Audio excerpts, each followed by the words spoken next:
ఆధునిక దేవాలయాలుగా పిలువబడే బ్యారేజ్లను ఆంగ్లేయులు భారతదేశంలో చాలా నిర్మించారు.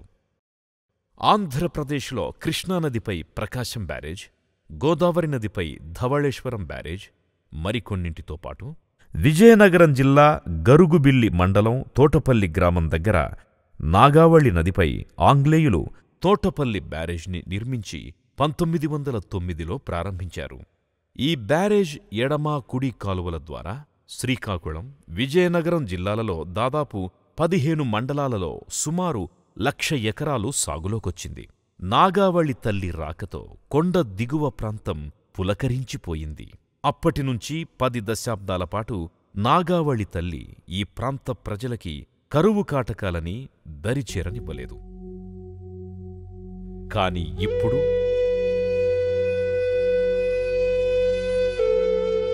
రాష్ట్ర ప్రభుత్వం తోటపల్లి బ్యారేజ్కి ఎగువన కొత్త డ్యాంని నిర్మించింది.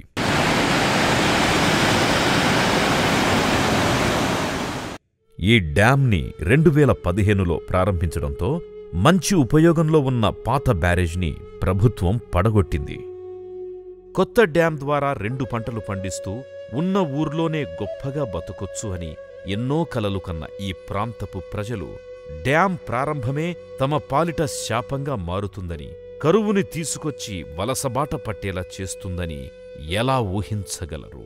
ఈ దుస్థితికి కారణం రామాయణం నుండి చాలా ఇబ్బందిగా ఉంది. ఎప్పుడో బ్రిటిష్ వారు కట్టిన కాలువ అది. ఇంతవరకు మరి దానికి పట్టించుకుని నాదుడు లేడు. డ్యామ్ అయిపోయింది, కాలువ లేదు. బ్రిటిష్ వాళ్ళు కట్టినప్పుడు దానికి లిమిట్స్ ఉండే మొదలు, కానీ ఇప్పుడు దానికి ఎక్కువ అయ్యేవనుడు. ఒకవేళ అక్కడ ఎక్కువ విడిచిపెట్టారనుకో ఎక్కడిదక్కడ గండీలు కొట్టేస్తున్నాం. మొత్తం డ్యామ్ మీద వాటర్ ఎక్కువ వచ్చి కానాలు కొట్టిన గడ్డలు పడిపోయి వాటర్ కిందకు పోతుంది.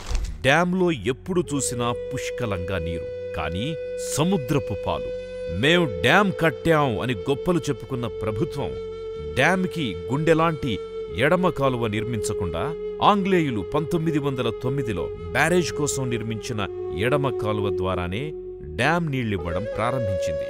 ఉప్పెనకి పిల్లగోడ నిలవగలదా? డ్యాం నుంచి శక్తికి మించి నీరు రావడంతో ఆంగ్లేయుల కాలం నాటి ఎడమ కాలువ తట్టుకోలేక చాలా చోట్ల గట్లు తెగిపోయి వినియోగానికి పనికిరాకుండా పోయింది. డ్యాం ద్వారా 2 పంటలు పండించే అవకాశం పోగా కనీసం ఆంగ్లేయుల కాలంలో వచ్చిన నీరు కూడా రాకపోవడంతో ఒక్క పంటకే దిక్కు లేకుండా పోయింది. నీరందకి సరైన కాలువ లేదు, పనులు లేవు, ఏటి లేక నీరందకే పోయింది. 2 ఎకరాల భూమి పోయింది. బ్రిటిష్ వారు కట్టిందే దాన్ని అలాగే వదులుతున్నారు. గండీలు పూడ్చుకొని అలాగే విడిచిపెడతాను. కానీ రాదు మాకు ఎవడైనా అడిగితే ఎల్లరాబా అందరికి లేదు నీకా అంటున్నారండి ఆఫీసులో అడిగితే. 30 లక్షలకు శాంక్షన్, కోట్లకు శాంక్షన్ అయిపోయింది, 70 కోట్లకు శాంక్షన్ అయిపోయింది. కాలువ ఇదిగో వచ్చేస్తాం, అయిపోతాం, అదిగో కట్టేస్తాం కాలువ అంతా. కానీ ఇంతవరకు ఎవరు కట్టలేదు. నిండుకుండలాంటి డ్యాం ఉన్నా ప్రజలకు వర్షాల కోసం ఎదురు చూడాల్సిన పరిస్థితి తీసుకొచ్చింది ఈ ప్రభుత్వం. ప్రతి ఒక్క రైతును అడుగు ఏం చెప్తాడో. ఈవేళ మాకు తోటపల్లి రిజర్వాయర్ పుట్టిన తర్వాత ఫస్ట్ మాకు కాలువ పుట్టింది. ఈవేళ మేము సంకనాకిపోయాం. బాగా పండేది ఆ కాలు పనులు లేక ఇప్పుడు నీరు అందరికి లేదు. మాకు 2 ఆరు పొలం వేసాను, నీరు అందరికి ఇక్కడికి అయిపోయింది. ఈ హైదరాబాద్ విజయవాడ అక్కడికి పోవడమే. ప్రజా ప్రయోజనాలను పక్కన పెట్టి ఓట్ల కోసం ఆర్భాటంగా డ్యాం నిర్మించి ఎడమ కాలువని పనికిరాకుండా చేసి విజయనగరం, శ్రీకాకుళం జిల్లాలో ఎడమ కాలువ కిందకొచ్చే 6 మండలాలకు పైగా ప్రజల్ని వలసబాట పట్టేటట్లు చేసింది ప్రభుత్వం. మన ఊర్లో మనం బతకాలంటే బట్టి రావాల, 2 పంటలు పండాల. నాకు తెలిసి మరి ఏటి లేకుండా వలసలు వెళ్ళకండి, వాళ్ళు అక్కడికి వెళ్ళకండి, ఇల్లు ఎక్కడికి వెళ్ళకండి అంతే. వచ్చి నీటిని అడ్డం పెట్టుకుని మా పొలాలు ఎండిపోయిన అడ్డం పెట్టామనుకోండి, వాళ్ళు రావడం వాళ్ళు పిక్కుపోవడం, ఇక వాళ్ళు మనం కొట్లాట. ఆడు కత్తి కర్రట్టుకొని వస్తాడు, మేము ఒక పార పరటు, మా ఇద్దరం కొట్లాడుకుని చావటమే. మనకెంత బాధ మరి ఆడికి బాధే. ఉన్న ఊర్లో వ్యవసాయం చేయలేక హైదరాబాదు వంటి నగరాలకు వలస వెళ్లి అడ్డా కూలీలుగా, సెక్యూరిటీ గార్డులుగా మారిపోతున్నారు ఇక్కడి ప్రజలు. ఏడు పనులు ఆగిపోయాను, ఇల్లుకరే కట్టలేకపోతున్నాము, తిండికి బాధపడిపోతున్నాం. శ్రీకాకుళం డిస్ట్రిక్ట్లోనే పనులు చేసుకుంటూ పనులు లేవండి. ఇక్కడ ఏదో పనులు చేసుకోమంటే రెక్కడితే డొక్కడితే అయిపోయింది. ఈలోగా మా మీద 150 చేసుకుంటే ఇల్లుకరాలు పెంచేసి లేనపోయిన వ్యాపారం మాకు తెచ్చింది మా ఖర్చులకి మా తిండికి సరిపోతుంది తప్ప మాకు ఇంకే కష్టకాలకి ఏదో మాకు తిండి కోసం ఏదో 10 రూపాయలు ఆదా చేసుకుంటామని మరి లేదు.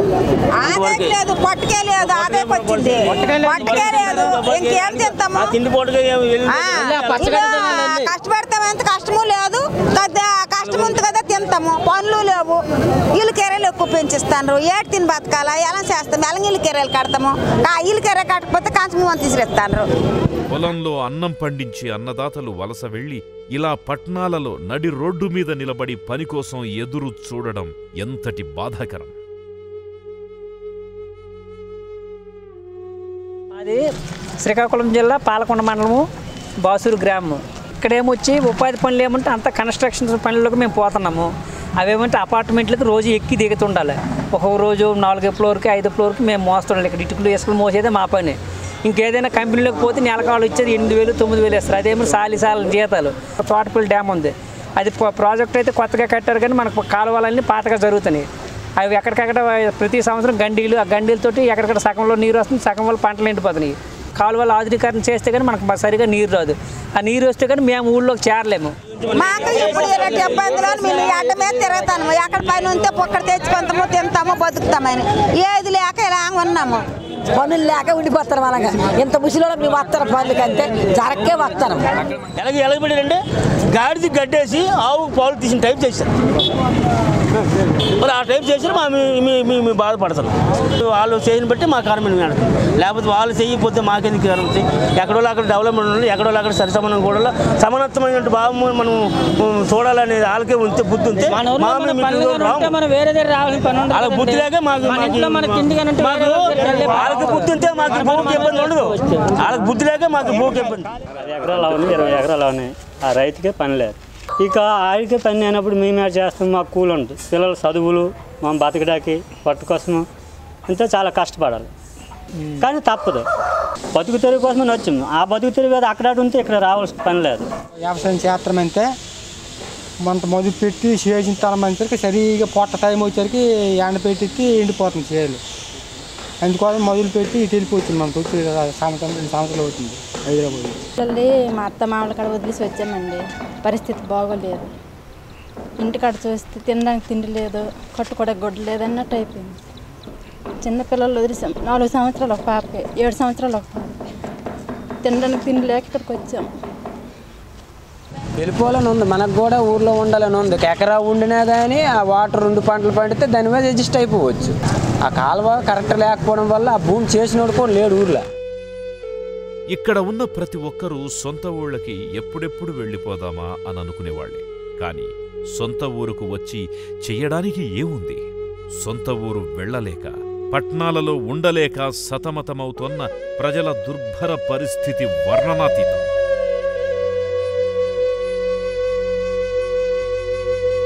ప్రభుత్వం మంచి చేయకపోగా ఇలా కంచంలో కూడు కూడా నోటికందకుండా చేయడం ఎంత అమానుషం! ఇంతకంటే అన్యాయం, నిర్లక్ష్యం, దౌర్భాగ్యం ఏమైనా ఉందా? అందరూ గిన్ను మొంత పొద్దు పరక పెట్టి మెడలోని పెళ్ళ ముస్తులు, పిల్లల మెడలోనివి, భార్య మెడలోని తీసుకెళ్ళి బ్యాంక్ వెళ్ళంటే పొద్దు పెట్టుకొని ఎరువులు వేసుకొని పండించుకుంటే అసలు ఈ వేళ కూడా ఎవరికి ఎకరాకి 10 బత్తాలు అవుతాయి నమ్మకం ఎవరికి లేదండి.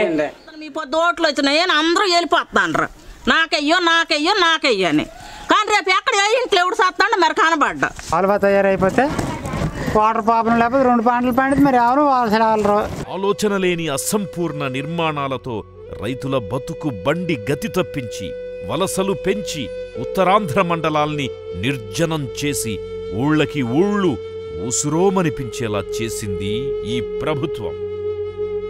ఉత్తరాంధ్ర రగులుతోంది అగ్గి పర్వతంలా, ఉత్సవాలు పేరు చెప్పిదగా చేస్తే ఎట్లా? పేద ప్రజలు బాధలు ఎవరెస్టు శిఖరంలా పెరిగిపోతుంటే ప్రశ్నించకుండా ఎట్లా? పెరిగిపోతుంటే ప్రశ్నించకుండా ఎట్లా? రోడ్డు పక్కన గోండి చిచ్చిన సంచిలో ఏ శవమైనా ఉంటే అది విజయనగరం శ్రీకాకుళం శవమే. ఇప్పుడు వెళ్తే మా భార్య పిల్లలు ఏడుస్తారండి. ఆడలు పొలాలకు వెళ్తారంటే ఉద్దనేస్తున్నాం మేము. అవి చూసి ఆ ఆవేదన తట్టుకోలేక ఏమో ఏటైపోతారో. మొన్న 4వ ఫ్లోర్ నుంచి ఒక బెడ్ పడిపోయారు రాయ చాలా పగిలిపోయి వచ్చింది. సైడ్ పడ్డది కాబట్టి బతికి నేత చచ్చిపోయి వచ్చింది. ఏ ప్రెసిడెంట్ అయినా ఏ నాయుడైనా ఎవ్వులు వచ్చినా అదే చెప్తాను నేను. మనం కష్టపడడానికి ఏమైనా ఉంటుందా? అది ఆ బుడ్డి దగ్గర కాలం పోయి 2 ఏళ్ళు అయింది. ఇప్పుడు లేదు, ఇప్పుడు లేవు.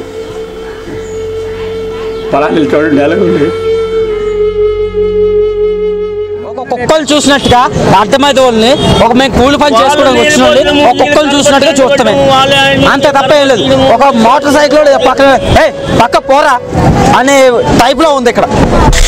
మా పరిస్థితి కూడా పిల్లలకు రాకూడదండి. మేమంతా ఎలాగో కష్టపడతాము, వాళ్ళు కూడా కష్టపడకూడదు. నేను చెప్తాను కదండి, ఏమైనా ప్రకృతి మనకు కరుణిస్తేనే మేము భుక్తి లేకపోతే లేదు. నేను చెప్పింది లగ్నం సత్యం అండి అక్షరాలుగా. నువ్వు ఎక్కడున్న పాలకోడ మండలంలో ఎక్కడైతే ఎన్ని గ్రామాలు ఉన్నాయో, ఇక్కడ మాకు 40 గ్రామాలు, ఏ గ్రామాలు అడుగు, నేను చెప్పిన పాయింట్ ఏ తప్పైనా మీరేం చేయొద్దు. అనంతపురంలో వలసలు ఉన్నాయంటే ఒక పంట పండించలేము, నీరు లేదండి. శ్రీకాకుళంలో దాదాపు ఏదో పుస్తకం చదువుతూ ఉంటే 3 జీవనదులు ఉన్నాయి, దాదాపు 16 పైగా చిన్న చిన్న ఉపనదులు. మనకి కేరళ లాంటి ప్రాంతం అనిపిస్తుంది అటు వెళ్తూ ఉంటే. ఎలాగా మనుషులు ఇక్కడి నుంచి వలసలు వెళ్ళిపోతే నాకు అర్థం కాదు. సో అందుకు నేను వెళ్ళి తిరుగుతున్నప్పుడు నాకు అనిపించింది ఇది వెనకబడ్డ ప్రాంతం కాదు, చాలా విల్ఫుల్గా వెనక్కి నెట్టబడ్డ ప్రాంతం. తోటపల్లి రిజర్వాయర్ రైతులు నా దగ్గరకు వచ్చి చాలా బాధలు పడ్డారు. 5 మండలాల్లోని రైతులు ఒక 265 కోట్ల ప్రాజెక్టుకి ప్రభుత్వాలు నిధులు లేవని చెప్పి జాప్యం చేస్తున్నారు. 2000 కోట్ల పైగా పుష్కరాలకు ఒకదానికే ఖర్చు పెట్టారు. కానీ ఇక్కడ మన తోటపల్లి రిజర్వాయర్ ప్రాజెక్టు కోసం డబ్బులు లేవు. ఉత్తరాంధ్రలో స్థానిక రాజకీయ నాయకులు మర్చిపోయారేమో కానీ మీ పవన్ కళ్యాణ్ ఉత్తరాంధ్రను మర్చిపోలేదు. వివక్షకి, వంచనకి, దోపిడీకి గురైన ప్రాంతం ఉత్తరాంధ్ర ప్రాంతం. పాల్గొన్న ప్రజలందరికీ మీకు సౌకర్యంగా నేను తెలియజేసుకుంటున్నాను. నేను మీకు అండగా ఉంటాను. మీ ఇంటిలో వాడిని, మీ కుటుంబంలో ఒకరిని, మీ వాడిని